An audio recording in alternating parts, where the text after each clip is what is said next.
Ce programme relate des faits réels. Certaines scènes ont été reconstituées et certains noms changés.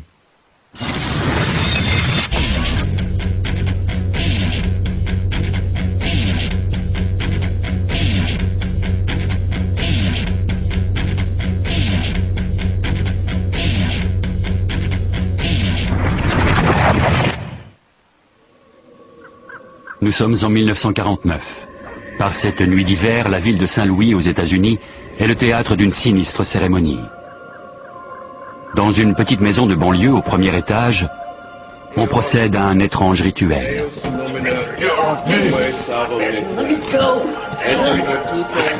Des prêtres catholiques récitent des prières face à un jeune forcené qui leur répond par des insultes.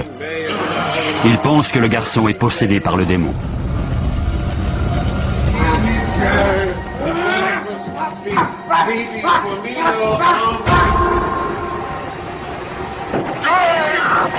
Cette histoire a inspiré un film si terrifiant que des ambulances se tenaient à la sortie des salles de cinéma pour prévenir les crises d'hystérie.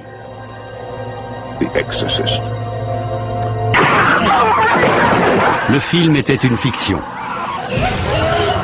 Mais ce que nous allons vous raconter s'est réellement passé.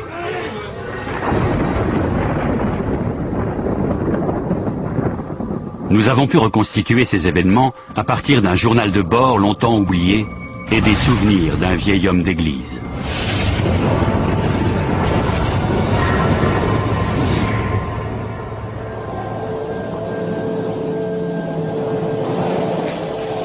L'Exorciste est sorti sur les écrans en 1973.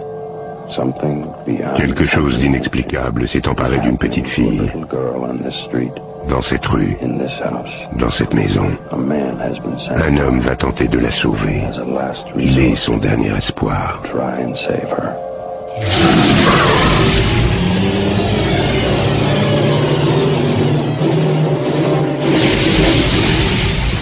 Les gens faisaient la queue pour voir le film. Dans les salles de cinéma, on vomissait, on s'évanouissait. Un retour à la religion a même été observé. Dans les églises catholiques, on a vu les gens affluer. Tous venaient se confesser pour se laver de leurs péchés.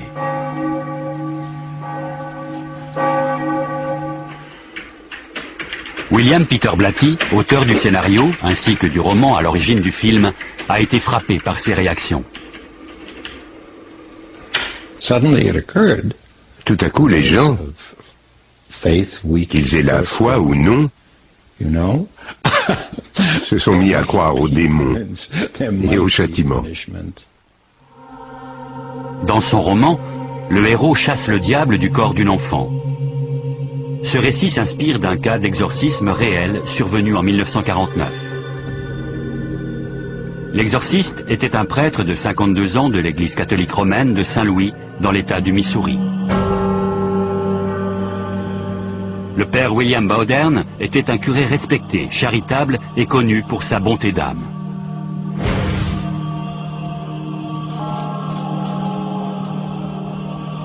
Ses 25 années de sacerdoce lui ont valu une réputation d'homme déterminé. Il était particulièrement tenace. Il ne lâchait rien avant d'en avoir terminé.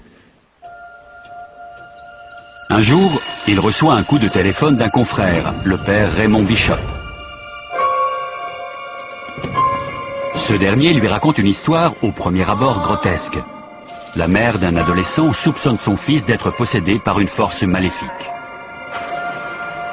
Jésuite, Bowdern, avec sa grande expérience, connaîtrait-il un moyen de l'aider? La requête peut sembler saugrenue. Il accepte pourtant de rendre visite à la famille. Il n'est pas lui-même. Mais le docteur dit qu'il n'a rien. Les parents sont désespérés.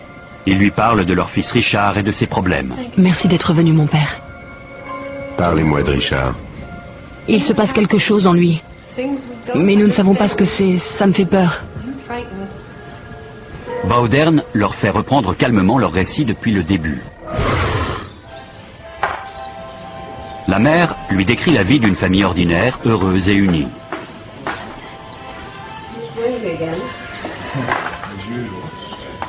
Richard, enfant unique, n'a jamais été une source de problème.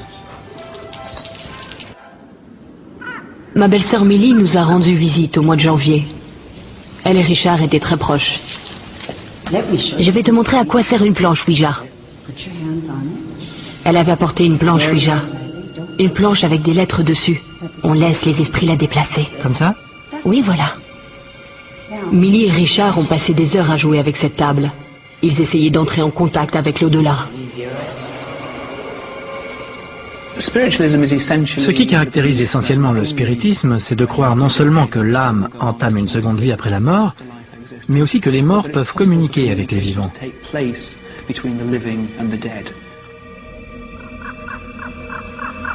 C'est le 15 janvier qu'on note un premier signe mystérieux. Un bruit de gouttes d'eau régulier se fait entendre.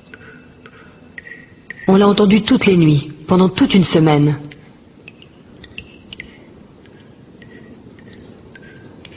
Pourtant, aucun robinet ne fuit. La petite famille est déconcertée.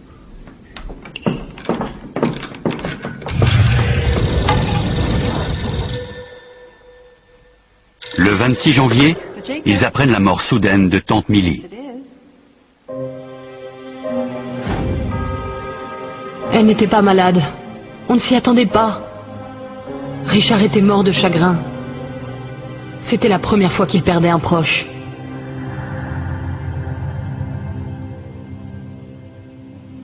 Les jours suivants, les bruits de gouttes d'eau et de martèlement ne font qu'augmenter. Ça vient de là-haut. Encore? Tu devrais aller voir. On fait venir les dératiseurs, mais les bruits continuent.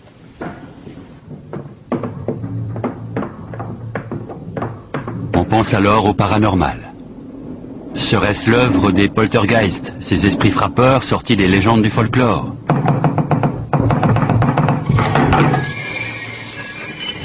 Il m'a traversé l'esprit que c'était peut-être Millie qui essayait d'entrer en contact avec nous.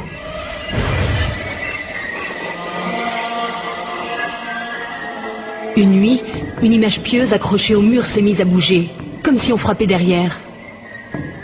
Ce n'était pas Richard qui faisait une blague, puisqu'il était au lit. On observe un certain nombre de phénomènes inexpliqués que l'on attribue à des esprits frappeurs. On prétend que des objets sont lancés à travers la pièce, ou en lévitation. On dit entendre des bruits étranges auxquels on ne trouve aucune explication. Jusqu'au jour où ces phénomènes prennent une tournure plus inquiétante.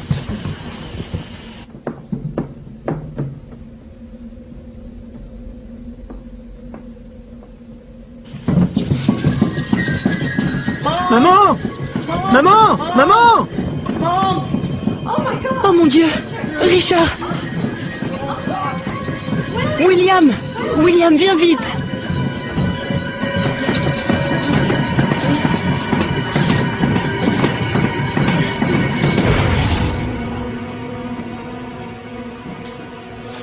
Bonjour les enfants. À l'école, Richard, un enfant d'ordinaire calme et sans histoire, devient l'élève le plus dissipé de sa classe. Arrête ça tout de suite. Mais c'est pas moi! Richard, tu prends la porte.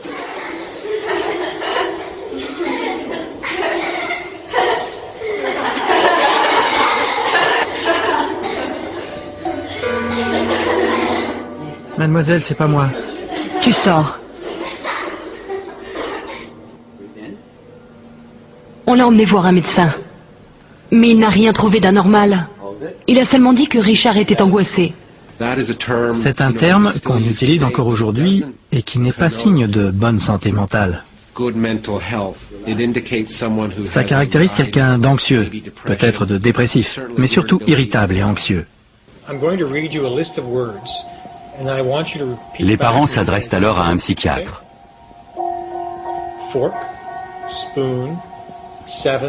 Il lui a fait passer toutes sortes de tests, mais il n'a pas trouvé le moindre problème d'ordre mental. On est même allé voir un psychiatre. Pour le père Bowdern, cela ressemble à un simple cas de crise d'adolescence. Mais ça ne vient pas que de lui. On l'a vu. Et puis il a commencé à avoir des marques sur le corps. Maman! Qu'est-ce qu'il y a? Laisse-moi voir. Cela s'est produit le 26 février, un mois tout juste après la mort de Millie.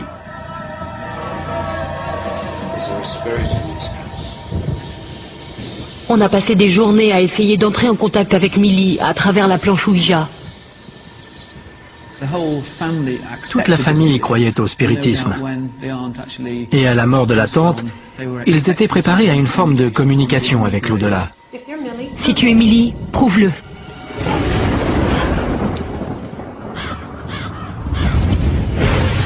Il y eut une réponse, pas sur la planche Ouija, mais sur le corps de Richard. Oh non! Ça recommence!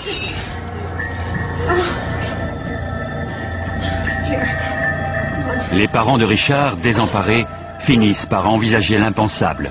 Leur fils est peut-être habité par une force démoniaque. Ils se confient à leur pasteur, un luthérien. Richard, this is the Reverend. Hi, Richard. Let us pray. Ni la psychiatrie, ni la médecine générale n'ont apporté de réponse à leurs interrogations. Elles n'ont eu aucun effet sur Richard.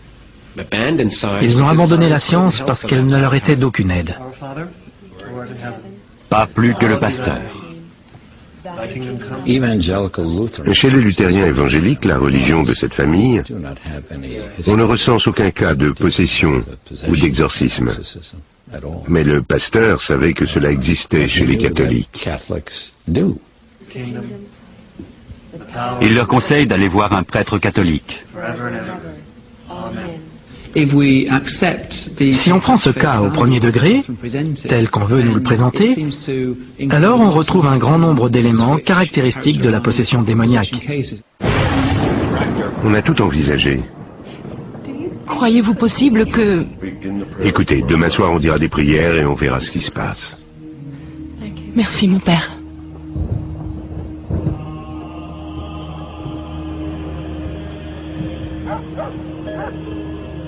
Le lendemain, le père Bowdern sonne à la porte. Cette fois, il est accompagné d'un témoin, l'homme que la famille avait contacté en premier lieu. Le père Raymond Bishop.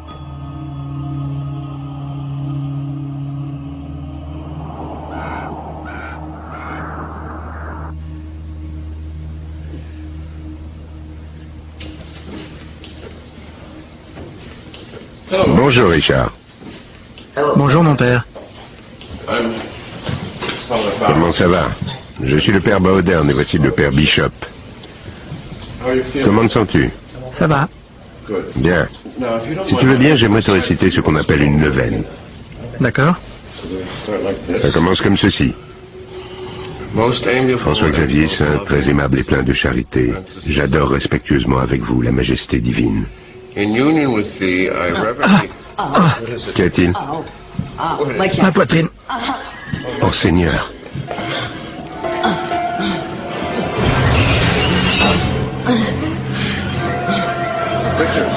Richard, tu veux que ça s'arrête? Oui.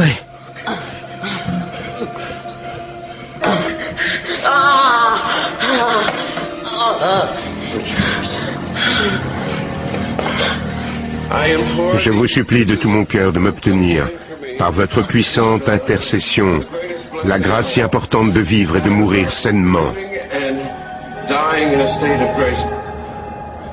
Les invocations durent toute la nuit, jusqu'à ce qu'à l'aube, Richard sombre dans un profond sommeil.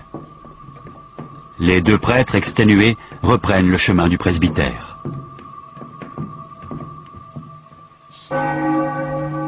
En repensant aux faits, le père Bowdern arrive à une sinistre conclusion. L'enfant est bien possédé par le démon. Le curé de paroisse doit se résoudre à affronter le prince des ténèbres. Ce qui fait de lui un exorciste.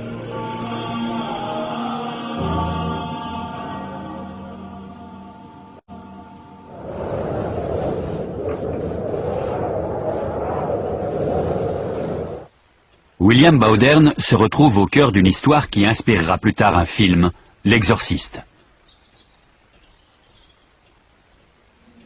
C'est un ancien combattant, il a déjà vu la mort en face. Mais rien ne le préparait à la confrontation avec le diable personnifié. Il est allé demander à l'archevêque de Saint-Louis l'autorisation de prononcer des prières d'exorcisme, parce que c'est une obligation. On ne peut pas exorciser quelqu'un comme ça. L'archevêque n'y mit qu'une condition. Il lui a dit qu'il voulait un compte-rendu au jour le jour de tout ce qui se passait et de tout ce qu'il faisait.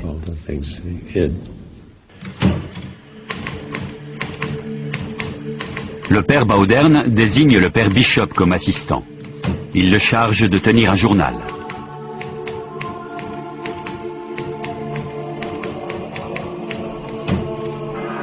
Bowdern doit s'enquérir des étapes d'un rituel très rarement pratiqué. Il consulte le Rituale Romanum, un manuscrit vieux de 400 ans, rédigé en latin, sur les rites de l'Église catholique.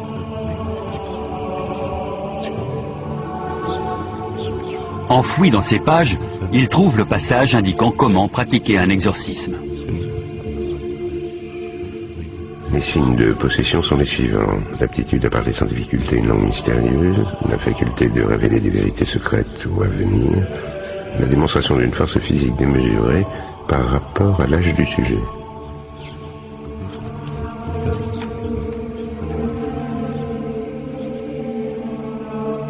Bowdern s'aventure en terrain inconnu.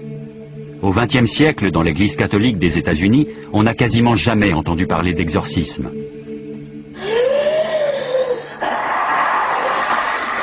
Ces vidéos amateurs ont été tournées en France dans les années 90. Elles témoignent d'une série d'exorcismes pratiqués par une secte qui a rompu avec l'Église catholique. Ces personnes sont-elles réellement possédées ou tout simplement folles? En Espagne, l'Église autorise encore parfois des exorcismes. Le père José Antonio Fortea est exorciste.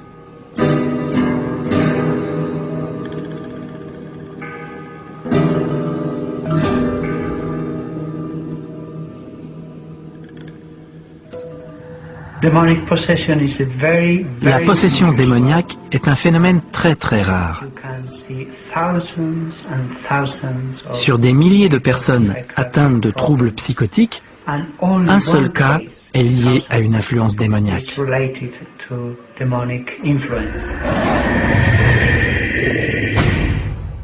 À Saint-Louis, le père Bowdern pense qu'il s'agit bien d'un cas de possession. Il se prépare suivant les instructions du Rituale Romanum. Le prêtre doit prononcer les exorcismes d'une voix forte et intimidante. Il doit avoir un crucifix à portée de la main. S'il constate que le corps du possédé est anormalement agité en certains endroits, il doit faire le signe de la croix au niveau de la partie du corps concernée et l'asperger d'eau bénite qu'il doit avoir à portée de main à cette intention.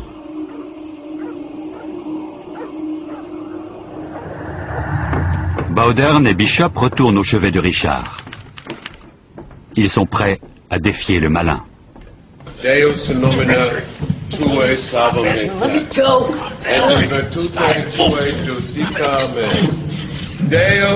Extrait du journal de Bishop. Les coups qu'il porte sont sans commune mesure avec sa force physique.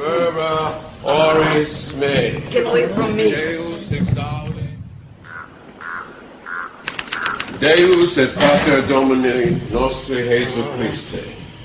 Invoco nomen sanctum tuum et clementium. Les prières sont renouvelées d'heure en heure. Quand, vers 1h du matin, Ouvrez la fenêtre. Richard semble vomir quelque chose. Il s'en va. Qui s'en va? Il s'en va. Qui s'en va? Que se passe-t-il? Extrait du journal. Un instant plus tard, il avait l'air normal. Toute la famille s'est agenouillée au pied de son lit et a récité des grâces. Pour le père Bowdern, le bien a triomphé du mal. Mais le Rituale Romanum l'avertit. Il arrive que le démon laisse le possédé en paix pour faire croire à son départ. L'exorciste doit rester sur ses gardes, sous peine de tomber dans son piège. Maman! Maman! Maman! Maman! Qu'y a-t-il, chérie? Il revient. Qui ça? Qui revient? Il revient. J'appelle le père Bauderne. À 3h15, Bauderne est rappelé auprès de Richard. Sa lutte avec l'ange du mal est loin d'être terminée.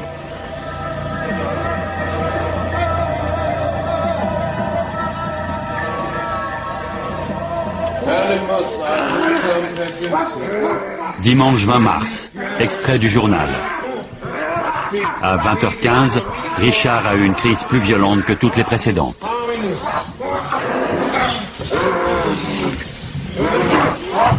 Cela s'apparente effectivement à l'œuvre du démon. Mais d'un point de vue médical, il peut y avoir une autre explication. D'après les symptômes décrits, soit Richard feignait la possession, soit il souffrait de crises partielles complexes. C'est une forme d'épilepsie, des crises chroniques provoquées par un dysfonctionnement de l'activité électrique du cerveau. Les patients atteints de cette lésion au niveau du lobe temporal sont victimes d'hallucinations ou de délires. Ils peuvent être envahis par des pensées religieuses ou philosophiques et, en de rares occasions, agir de manière extrêmement violente.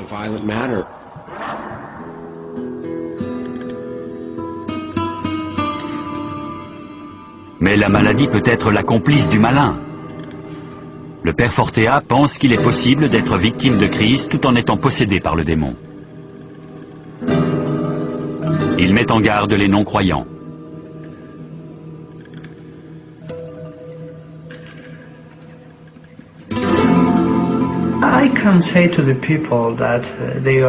Je peux dire aux gens qui ne sont pas certains de l'existence de Dieu que s'ils croisaient le regard d'une personne possédée,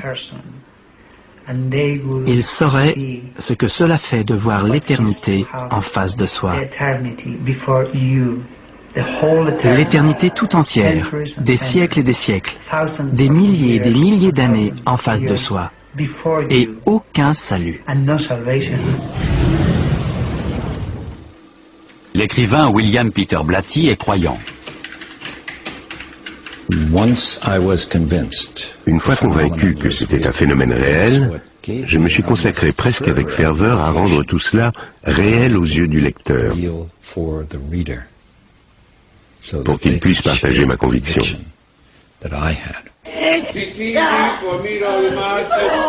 Les proches du garçon ne peuvent endurer ce cauchemar plus longtemps. Le père Bauderne décide de suivre les instructions du Rituale Romanum. Dans la mesure du possible, le possédé doit être emmené dans un lieu approprié, isolé du monde, où sera pratiqué l'exorcisme.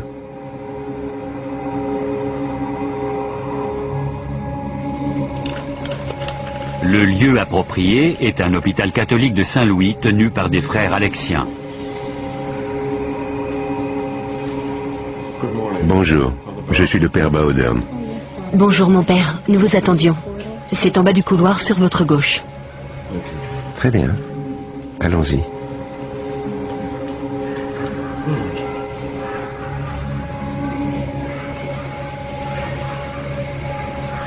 Richard est interné dans une aile spéciale de l'établissement, là où les portes sont verrouillées et les vitres renforcées. Il est le nouveau pensionnaire du service psychiatrique. Le démon l'entraînait vers la folie.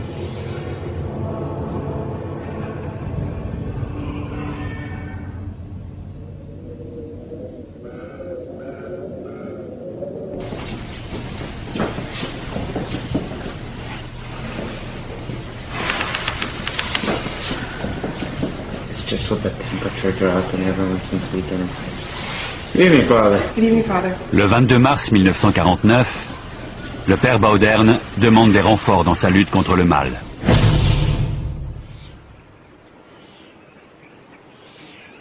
Walter Halloran, aujourd'hui retraité dans le Wisconsin, est le dernier témoin vivant de ces événements. En 1949, il était le jeune séminariste chargé de maîtriser Richard au cours des séances d'exorcisme. C'était mon rôle du début à la fin, le tenir immobile. Et de temps en temps, entre deux séances de prière, je passais le voir et on parlait.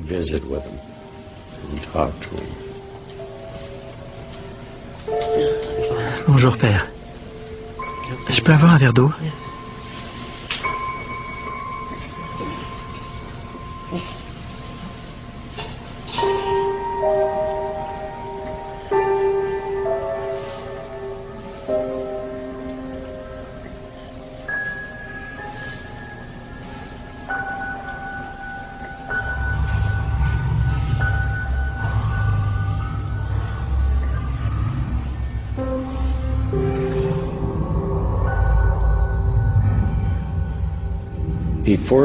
Avant de dire les prières, on allait chercher une fiole d'eau bénite, grosse comme ça.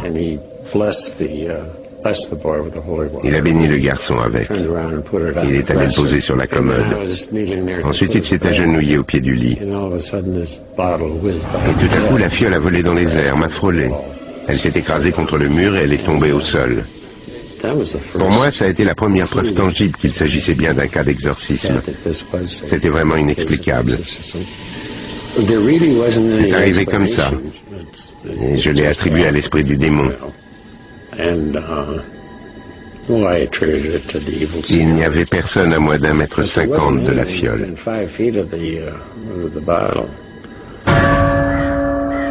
Tu vas mourir en 1957. Je t'ai vu en enfer. Misérable crevure. Richard, ou l'esprit du diable qui l'habite, couvre les prêtres d'injures. Dans le journal, il est fait mention d'un langage obscène et ordurier, évoquant les parties génitales et la masturbation. En 1949, cela a de quoi choquer. Fallait-il imputer ce langage à la possession démoniaque ou à de la pure malveillance? Le fait que Richard assène des injures à ceux qui l'entourent dans le moment où il est possédé est un autre moyen qu'il a trouvé de confondre leur jugement. Quand pouvez-vous jurer et insulter les gens sans en être inquiété, sinon en prétendant que c'est le diable qui vous l'a fait dire? Au fur et à mesure que se prolonge le supplice, Richard devient de plus en plus obscène.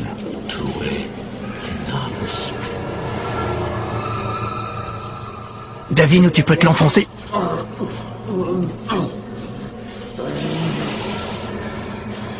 Il m'a demandé si à un moment ou un autre, j'avais soupçonné le garçon de feindre sa condition. Eh bien, non, jamais.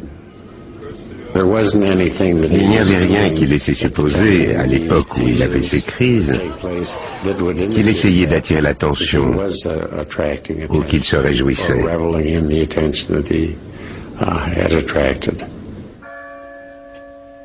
Certaines indications du Rituale Romanum font naître de nouveaux doutes chez le père Bowdern. Il y a un certain nombre de conditions et de descriptions qui concernent l'exorciste lui-même. Le prêtre doit se distinguer par sa piété, sa prudence et son intégrité. Bowdern se demande s'il a la force morale de vaincre Satan.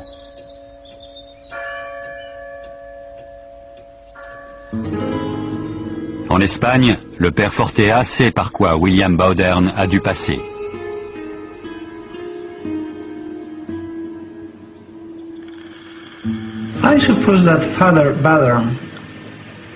La première fois, le père Bowdern a dû éprouver de la peur. Parce que lorsqu'on pratique un exorcisme pour la première fois, on ne sait pas à quoi s'attendre. Il peut se produire n'importe quoi.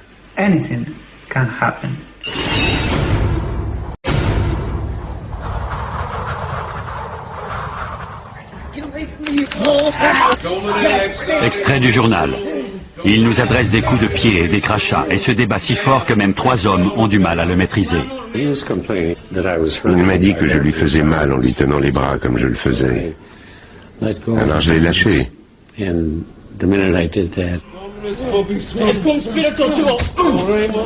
Et aussitôt, il m'a frappé. Père, est-ce que ça va? Richard, par pitié. Qu'est-ce qui t'arrive? Ce n'est rien, je me suis fait mal. Richard semble ne pas se rendre compte. Pour sa famille, l'épreuve est douloureuse. Pour les hommes d'église, elle est épuisante. Le jour, Baudern officie dans sa paroisse sans dire un mot de ses activités nocturnes.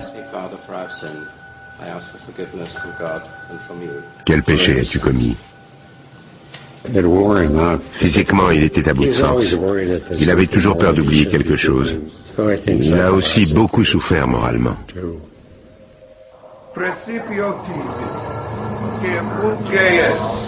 Spiritus Mundi et omnibus socialis tuis hoc de famulum accidentibus utque mysteria incarnationis passiones.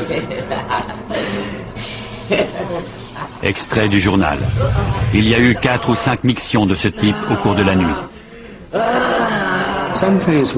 Certains jours, on avait l'impression de faire des progrès, et d'autres fois, c'était décourageant. De toute évidence, on n'avançait pas.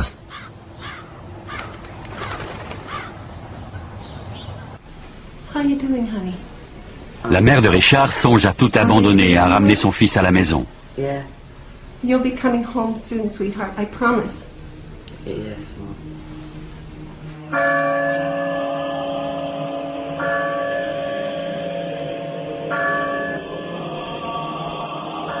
Le père Baudern, exténué, amaigri, est de plus en plus faible. Il doit s'élever à travers la prière et le jeûne pour implorer l'assistance divine et chasser les démons.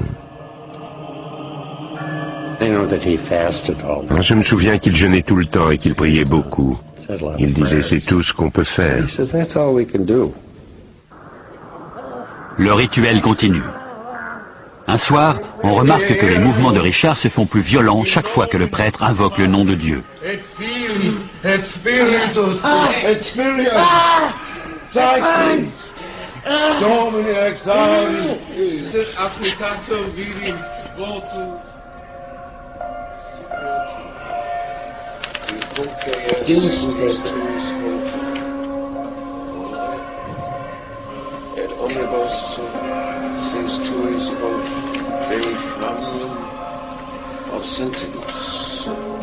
Extrait du journal.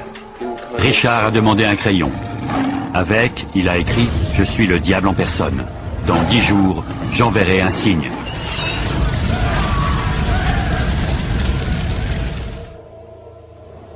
Quel signe? Baudern l'ignore, mais il ne demandera pas.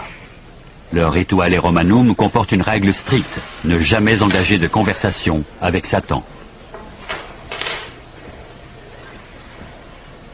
Il ne faut pas commencer à poser des questions comme « Pourquoi t'en prends-tu à cet enfant ?» ou quoi que ce soit de ce genre. Il faut s'en tenir aux récitations des prières. Une idée lui vient à l'esprit.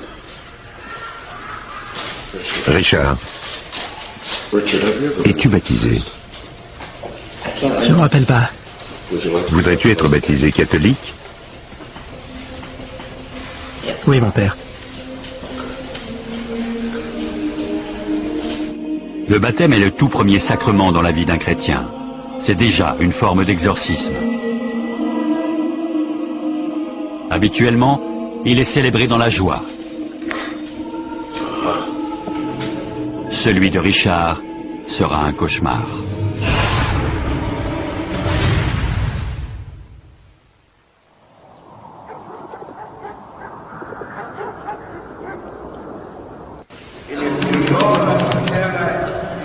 Avec le baptême, l'exorciste pense posséder son arme la plus redoutable.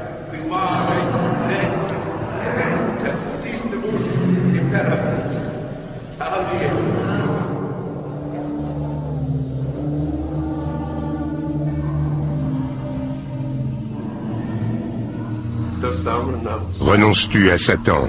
Il répète la question encore et encore. Renonces-tu à Satan? Renonces-tu à Satan? Je renonce à Satan. Richard, ego te baptizo in nomine Patris et Filii et Spiritus Sancti.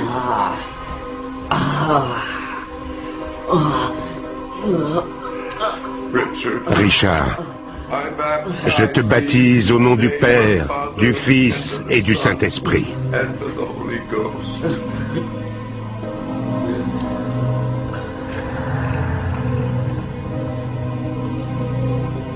Au regard de l'Église catholique, le garçon est désormais hors de danger en présence du Saint-Esprit.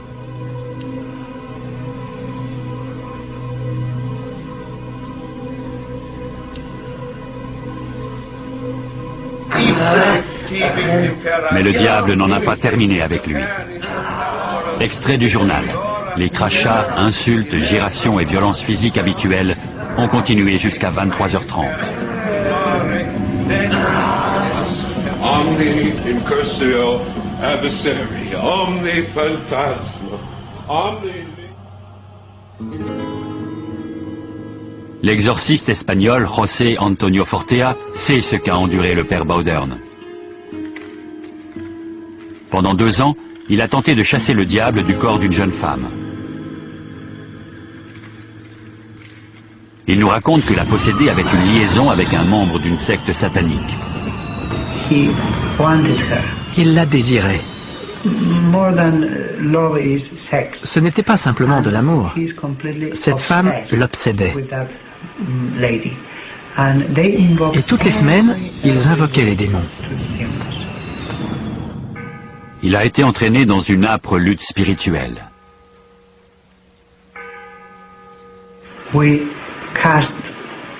Vous chassez des démons et eux en font venir d'autres.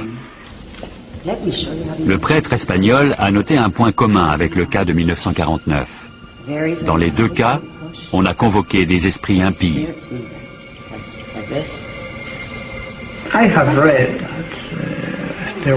J'ai lu qu'un membre de la famille avait une planche Ouija. Il est très dangereux de jouer avec une planche Ouija, comme de s'adonner à tout type de sorcellerie, au spiritisme ou à l'invocation d'esprits inconnus.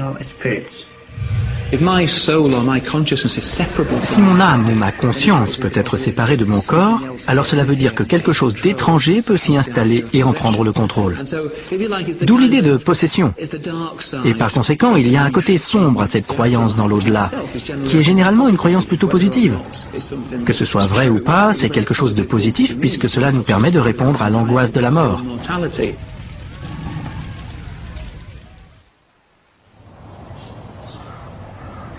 Dans les jours qui suivent son baptême, Richard connaît une période de répit. Il se rend utile à l'hôpital. Mais la nuit, les exorcismes se poursuivent. Il faisait des choses étranges. Il vous crachait dessus et ses yeux étaient fermés. Il se jetait sur moi les yeux fermés, mais ne me ratait jamais.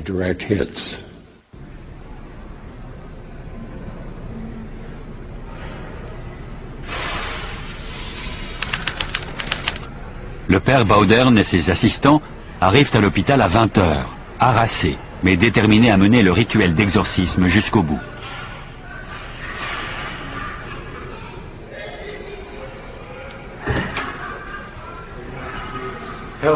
Bonjour Richard. Bonjour mon père. Comment vas-tu? Bien.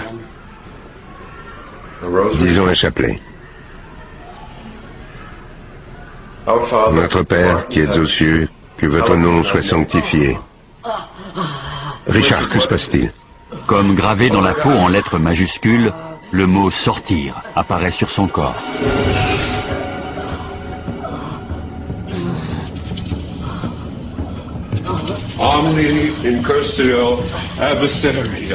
Extrait du journal. Le diable a ri et a lancé « Il n'a plus qu'un seul mot à dire, mais il ne le dira jamais ». Il n'a plus qu'un seul mot à dire, mais il ne le dira jamais. On se demandait bien de quel mot il pouvait s'agir. Et on a pensé que ce devait être Seigneur.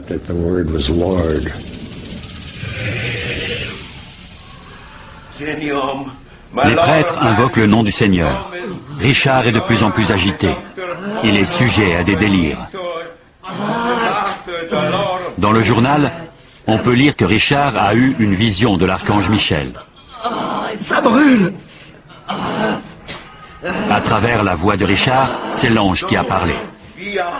Satan, je suis Saint Michel et je t'ordonne à toi, Satan, et aux autres esprits maléfiques de quitter ce corps, au nom de Dieu, immédiatement, disparais!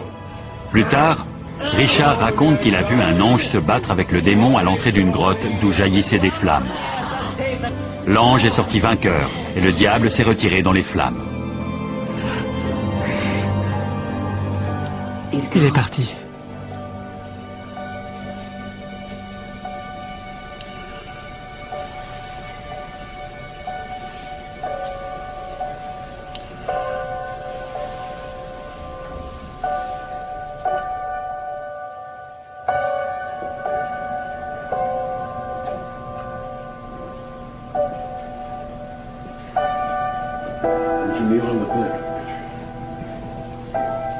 Richard reçoit la communion des mains du père Bowdern.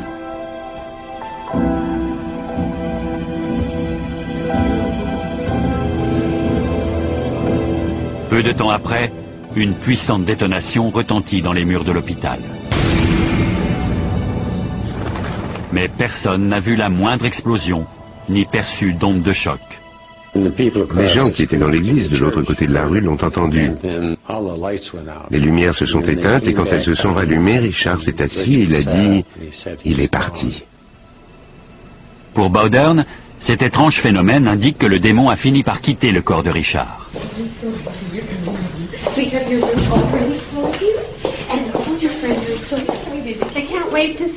Après 4 longues semaines d'exorcisme, Richard rentre enfin chez lui.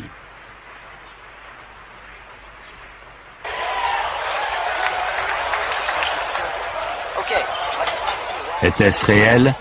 Ou Richard les aurait-il tous trompés? Ce n'était peut-être qu'une mauvaise blague. Quand il a compris combien il était facile de duper tout le monde, le garçon a peut-être mis en scène une grande partie du phénomène.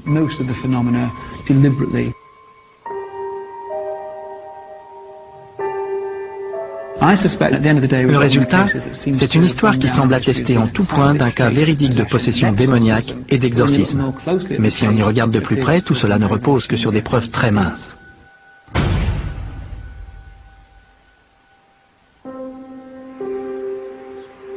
Le supplice de Richard prend fin le 29 avril 1949.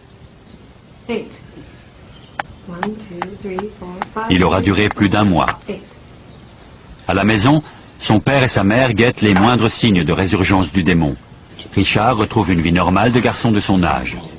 Le diable, semble-t-il, est retourné en enfer. Le père Bowdern retrouve ses occupations paroissiales. Il ne reparle guère de l'exorcisme. Des années plus tard, l'écrivain William Peter Blatty prépare son prochain roman, L'Exorciste. Il correspond avec le père Bowdern, qui refuse de le rencontrer en personne. Il m'a dit, la seule chose que je puisse vous dire, c'est que j'ai eu affaire à un véritable cas de possession. Je n'avais aucun doute là-dessus à l'époque, et je n'ai aucun doute aujourd'hui. Je suis convaincu que le cas de Richard et tout ce qui lui est arrivé est réel. Il n'y avait aucune manipulation de sa part.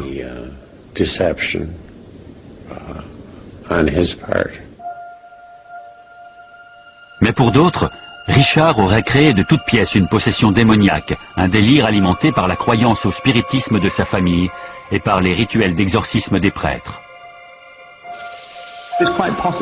Il est tout à fait probable que les prêtres eux-mêmes ne se rendent pas compte de l'influence que peut avoir leur rituel et à quel point ils participent au phénomène. Leurs méthodes sont certainement efficaces, mais sans le vouloir, ils donnent des informations sur le comportement à adopter. Ils continuent le rituel jusqu'à observer le comportement en question, et ensuite ils passent à l'étape suivante. De cette manière, ils ont la confirmation qu'il se passe bien quelque chose de reconnaissable, mais sans prendre conscience qu'ils ont contribué à le faire apparaître. Mais que penser du journal et de ses rapports détaillés sur des lits qui tremblent et les objets qui volent? On sait, d'après un nombre important d'études sur la fiabilité des témoignages oculaires, qu'en général, ils manquent de précision. Aucun témoin n'essaye d'abuser sciemment de notre bonne foi. Ces gens sont sincères. Ils rapportent honnêtement des détails véridiques de ce qu'ils croient avoir vu. Les messages sur la peau de Richard ont-ils été tracés par le diable ou par lui-même? Le fait d'écrire sur la peau s'appelle la dermatographie. C'est souvent associé à un état de grande anxiété. En écorchant sa propre peau à l'aide de ses ongles ou de n'importe quel objet, tel qu'un stylo ou une pointe, on obtient des marques qui font l'effet d'un bas-relief. Cherchait-il tout simplement à attirer l'attention?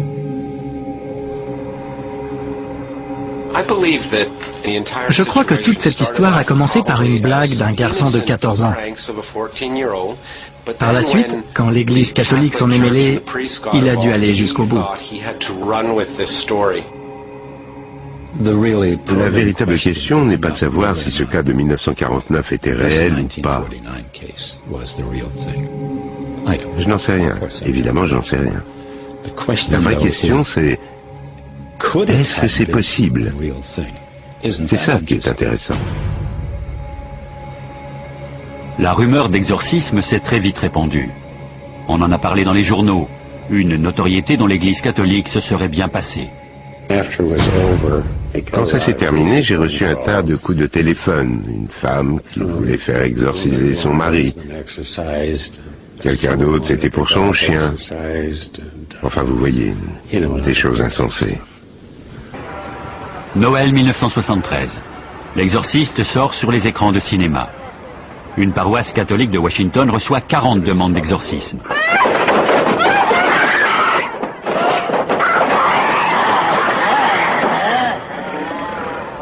À Saint-Louis, Walter Halloran et William Bowdern assistent à une séance.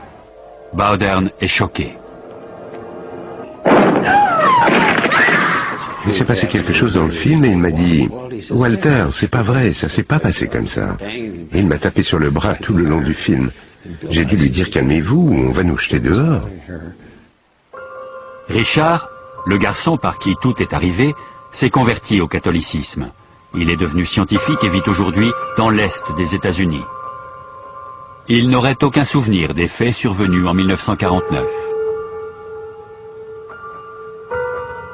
Le père Bowdern est décédé à Saint-Louis en 1983, à l'âge de 86 ans. Il ne s'est jamais exprimé publiquement sur l'exorcisme. Walter Halloran a officié en tant qu'aumônier dans l'armée au Vietnam, puis il a enseigné à l'université avant de prendre sa retraite. Je ne suis pas du tout expert en la matière. Je n'ai fait que regarder. On devait gérer cette situation. On a dit des prières et ça a marché. En 1999, 385 ans après la rédaction du Rituale Romanum, le Vatican a publié un texte révisé où il est demandé aux prêtres de s'assurer qu'ils ne se trouvent pas en présence de maladies mentales ou physiques. Le Vatican a également ajouté cette phrase à propos du diable. Quiconque prétend qu'il n'existe pas n'adhère pas pleinement à la foi catholique. Si vous croyez au diable ou si vous l'avez vu, alors c'est qu'il y a un Dieu. Ou on a du souci à se faire.